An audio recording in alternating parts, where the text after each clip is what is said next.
Garrick was right about one thing. A guilty conscience is a small price to pay for the safety of the Alpha Quadrant.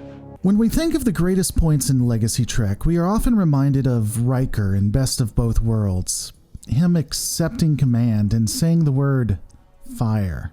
Of Borg, resistance is futile. Your life, as it has been, is over. From this time forward, you will service us.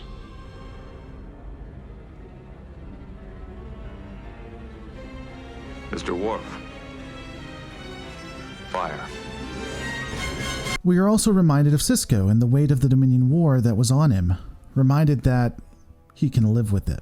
And if I had to do it all over again, I would. Because I can live with it. I can live with it.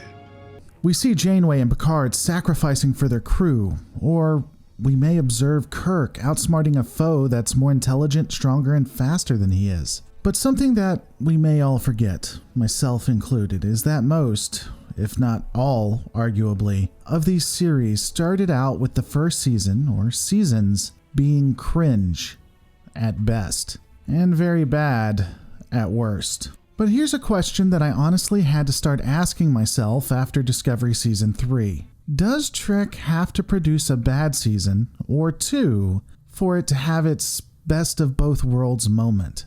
I think the answer is yes. The reason those moments in Legacy Trek meant something to us is because we took time to get to know the characters, the droll, the mundane. I saw the heartache of Sisko when he first joined Deep Space Nine. I witnessed how he wasn't your grandpa's officer. I met the stoic and by-the-book Picard, the diplomat, the man who wasn't rash to action. I met Archer, who was a radical explorer and wanted to get just beyond the next bend to see what was out there. I even met the idealistic and optimistic Janeway, the captain that loved her crew and people and was bound and determined to get them home. I met all of them in the weak seasons and through a lot of bad episodes. And without those stories, that backing, I don't think future events would have made as much an impact. Let me give an example. Would I really care about a man who lied about his bloodline on an application to an exploratory group? He had a distant relation to a rival faction. He was found out, and the exploratory organization put him on trial. The trial was a farce, of course. They just wanted to punish him for who he had been related to. His commanding officer stands up for him, and everyone realizes that the organization itself may be a bit more racist than they thought. It's an interesting concept, but there's not a lot of investment. I don't really care about the person nor their fate. It's something that I'm just not connected to. But when I watch The Drumhead and I see a man who I've observed for seasons form his opinions, stand up for those who can't defend themselves, it's inspiring.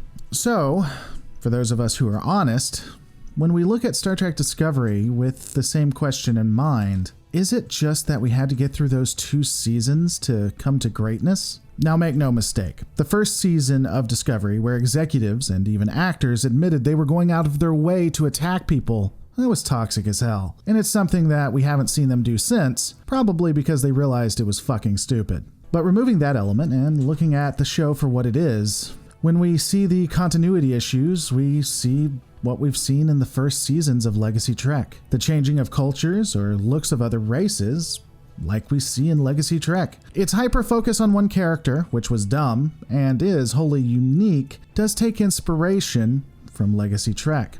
So it's not like they really did anything that is new, except for the whole focus on Michael, but again, they've moved away from that. And you know, while being forced to watch Season 1 and Season 2, I did learn about the crew. I saw Tilly start as someone who was awkward, not all there, but she had the potential and wherewithal to do what had to be done. She was going to join the command track and eventually become a captain. I watched Saru become the captain he was destined to be. And I even saw Michael come from a pretentious, badly written character to one whose motivations make sense, whose actions make sense, and who shines but doesn't overshine others. Her writing makes her somewhat human, and the things she does have consequences that can be felt. For now, at least. They got the rest of the season to mess that up. I do think Season 3 of Discovery has been pretty good. It's a complete 180 from Season 1, and yes, even Season 2. However, when people ask me if they have to watch Season 1 and Season 2 to get into Season 3, the answer is you do. Just like with Legacy Trek, the building blocks for these characters is located there. It's in the first 2 seasons. But the more I think about it, with the exception of Lower Decks, maybe that's the way it has to be in order for us to get the best Trek. We have to go through 1 or 2 seasons of something that's really bad. And again, I'll ask you, think about it honestly, for those who have actually watched all 3 seasons up to now. Do you think we had to watch the first 2 to get to the last? And are you comfortable with the real answer? Don't forget to rate, comment, subscribe, and I'll see you on the next Lore Reloaded.